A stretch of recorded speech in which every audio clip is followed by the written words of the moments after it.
Ele é líder espiritual e dono de uma emissora de televisão. Eu vou chamar o fundador da Igreja Universal do Reino de Deus, Edir Macedo.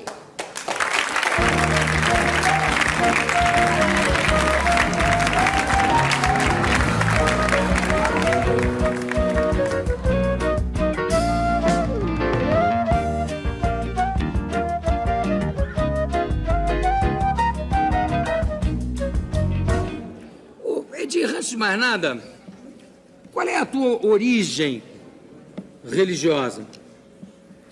Católico. Você era católico, apostólico, romano? Católico, apostólico, romano. E quando é que te bateu assim de criar uma igreja própria? Bem, essa transformação não aconteceu da noite para o dia.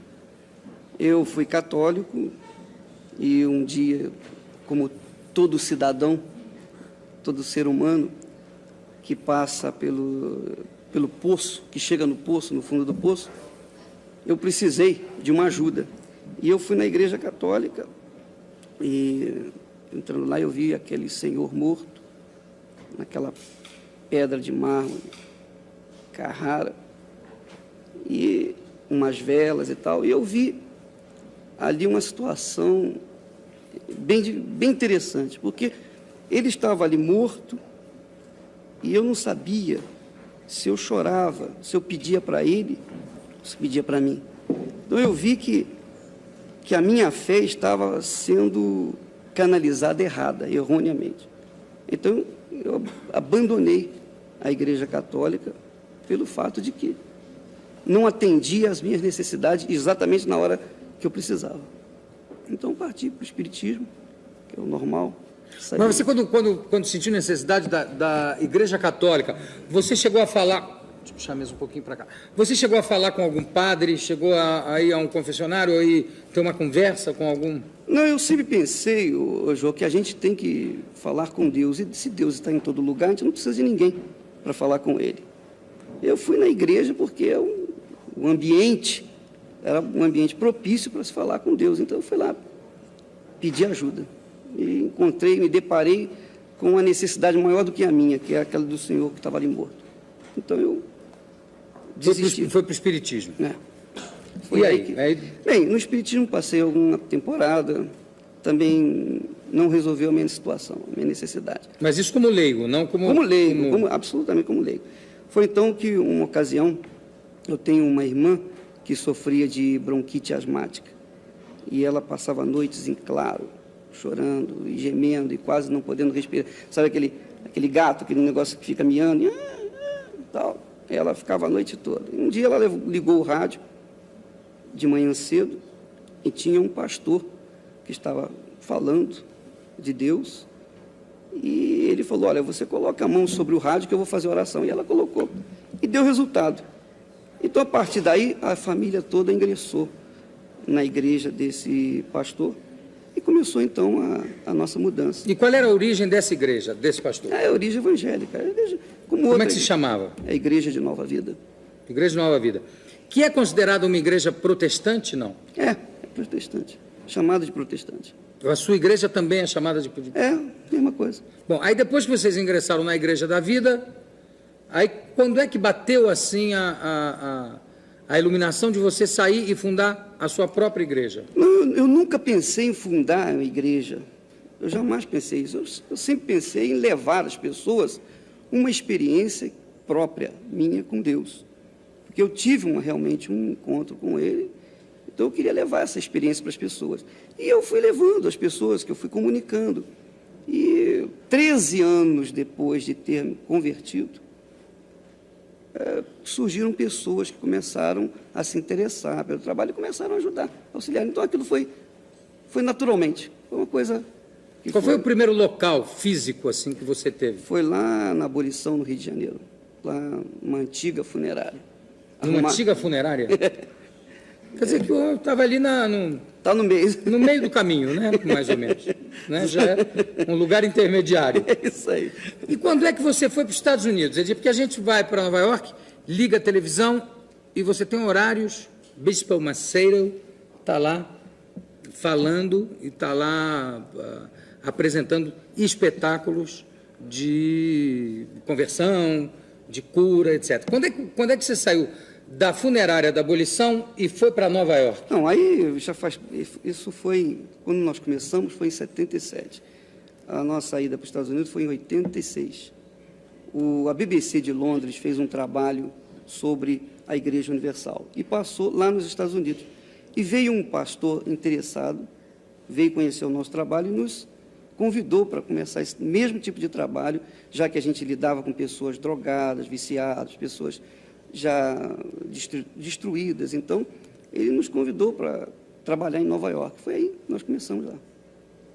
Quer dizer, você começou participando de uma outra igreja lá em Nova York? Exatamente. E aí fundou a sua igreja em Nova York? Sim. Né? Foi exatamente isso. E o poder de cura, Edir, você tem realmente o dom da cura? Não. Ou é uma coisa assim do momento, da coletividade, etc? Não, eu não tenho o poder da cura, eu não sou, de forma nenhuma, curador. Quem tem o dom de cura é o Espírito Santo. Os dons pertencem a Deus. E Ele usa pessoas, assim como usou apóstolos, assim como usa pessoas hoje, e qualquer leigo. Mas você é um intermediário do Espírito Santo em casos de cura? Não, todas as pessoas que se entregam a Deus estão capacitadas para orarem para outras pessoas necessitadas e serem usadas por Deus. Não precisa ser pastor, não precisa ser bispo, não precisa ser nada. Pode ser um leigo, basta crer. Jesus disse, crê, tudo é possível aquele que crê. Então é você mesmo. Você falou em Jesus. Agora, a Igreja Universal, ela se apoia mais no Velho Testamento ou no Novo Testamento? Em ambos. O Velho Testamento é a base do Novo Testamento. Nós nos apoiamos no Novo Testamento, mas o Velho Testamento faz parte da nossa... No Velho Testamento você tem o Deus temor, né? Do temor. No Novo você tem o Deus do amor. Quer dizer, tem uma mudança muito significativa aí.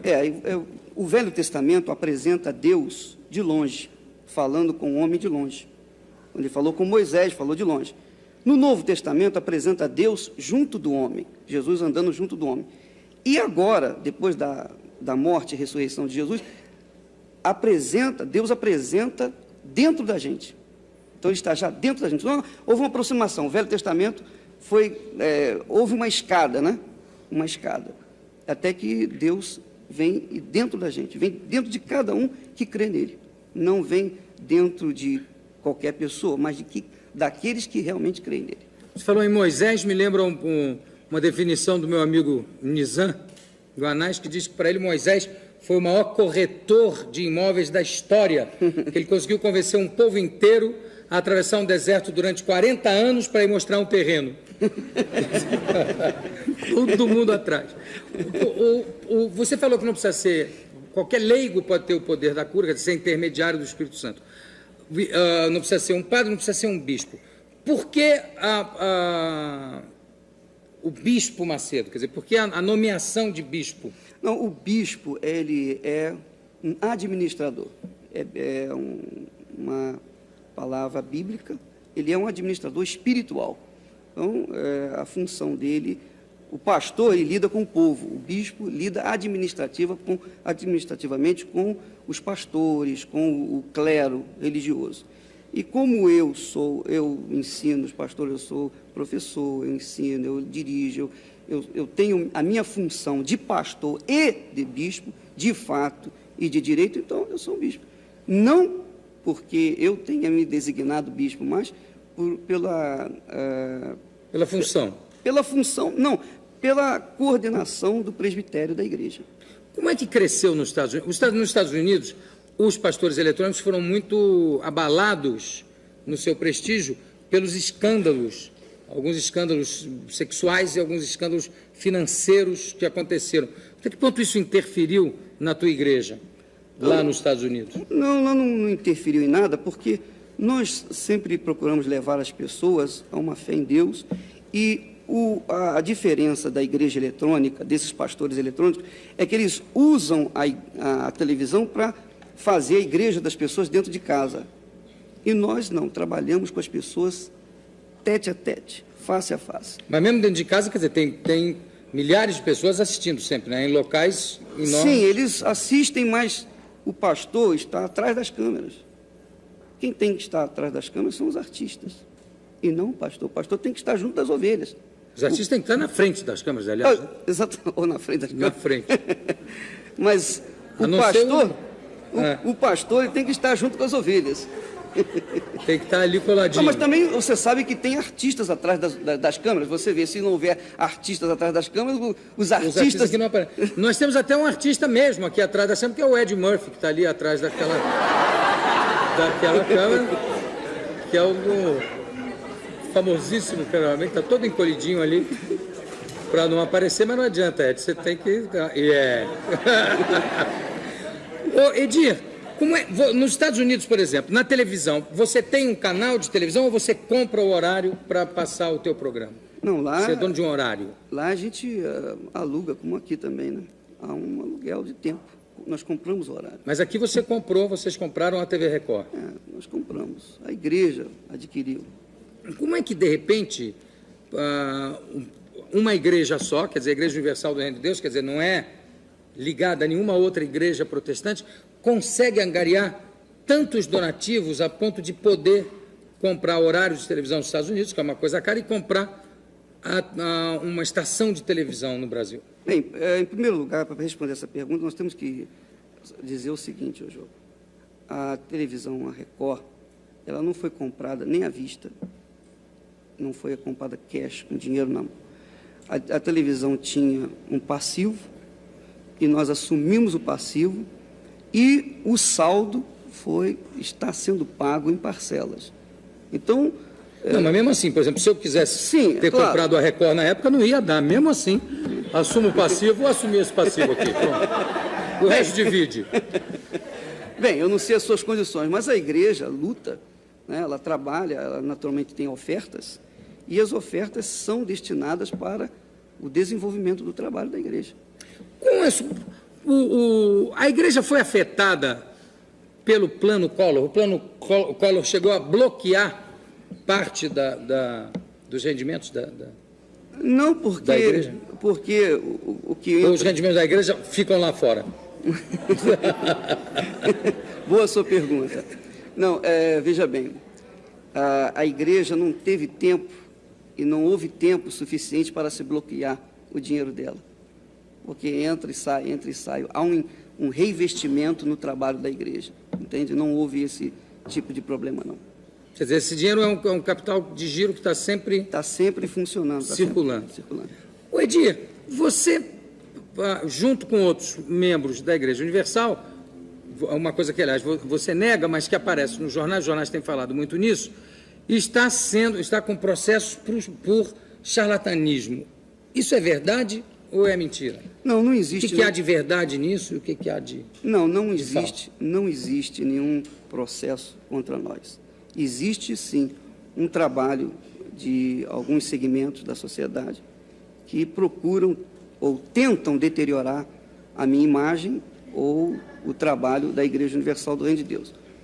É justamente é apenas isso. E por que acontece isso, Edir? Porque, veja bem, João, você imagina, todo mundo que põe a cabeça de lá de fora, logo tem que se preparar para levar a flechada, né? Todos os grandes homens que começaram a desenvolver, a fazer um trabalho, eles tiveram esse tipo de problema que eu estou enfrentando atualmente.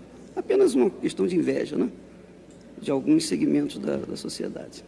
Outra coisa, teve algum caso, parece que foi noticiado, que teve caso de cura de aidético através da Igreja Universal do Reino de Deus. Uhum. É verdade isso? É verdade, sim. É um caso de cura comprovada? É verdade. Por que vocês estão rindo? Por quê? Hein? Ora essa. Mas é comprovado? Quer dizer, foi um caso comprovado, um teste negativo e tudo? Nós mais de um caso? Vários casos. Comprovadamente. E isso se dá de que forma? Durante a reunião? Isso se dá através da fé das pessoas. A fé, você sabe que a fé, o Joel, é uma coisa muito forte. Quando você crê em alguma coisa, como em Deus, e crê em si próprio, tudo é possível para você. Então, é possível acontecer. Essas coisas extraordinárias, essas maravilhas, acontecem pela junção, pelo trabalho que Deus executa. Não sei, mas acontece em assembleia, ou acontece... A pessoa depois é que vem comunicar que estava... Exatamente. Isso é assembleia. Depois é que eles aparecem e comunicam, né? Vêm com exames, etc., mostrando, atestando. E a gente vai comprovar com os médicos para ver se realmente foi. Para não ver se é mentira, né? Às vezes a pessoa pode aparecer. E para terminar, eu queria te perguntar o seguinte, Edir, em relação à televisão, qual é até que parte há uma interferência da igreja na programação da televisão? Como é que você administra isso? Bom, a televisão, nós temos um programa, nós abrimos a programação e fechamos a programação. Durante a programação inteira, ela está voltada apenas para o próprio trabalho da televisão. Então, a igreja não tem ingerência nenhuma nesse aspecto, na produção, absolutamente. E vocês pretendem se expandir, ou quer dizer, comprar outras...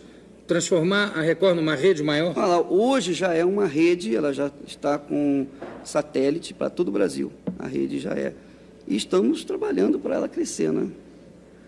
Tá bom. Bispo Edir Macedo, muito obrigado pela sua presença. Daqui a pouco a gente volta.